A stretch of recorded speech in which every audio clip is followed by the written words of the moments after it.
Plastic pollution is a global challenge, so we need a global solution.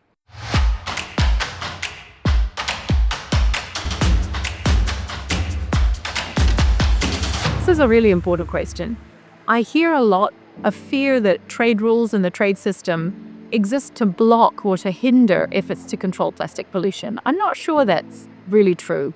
I think what trade rules help to do is to help governments think about the impacts of what they will do on businesses in other countries. It's important to remember that when governments are designing plastic pollution policies, it can affect their trade partners. To ensure that plastic reduction measures do not interfere with trade measures, have more connections between ministries of trade and environment, develop competences of customs capacities, of customs agencies. Communication, this is where the work at the dialogue on plastics pollution and the WTO helps, because maybe you try to think of everything and all the potential consequences, but you have a forum here at the WTO where you can exchange experiences and maybe test your ideas and see if there are maybe concerns you didn't think about that could surface.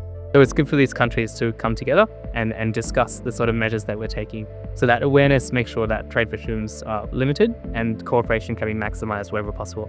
Designing a plastic trade policy really should be considering the timing and timelines that trade partners have to implement these and come into compliance, and also include ways to ensure that they come into compliance. And we can't just ban the bags overnight, because that could have an unintended consequence of illegal trade happening across borders. It's about giving people enough time to know what's coming, to know your regulations are changing, and enough time and notice to retool your factory so that you can produce to new higher standards. Pay attention to specific materials and also regulate them well, like for example biodegradable plastics or non-plastic substitutes. Invest in plastic substitutes, especially in developing countries where we have the materials, we have the know-how, we have the innovation, but we just need the financing and the technology to be able to turn our indigenous materials into plastic substitutes. So one way to avoid trade frictions is for countries to reduce or eliminate their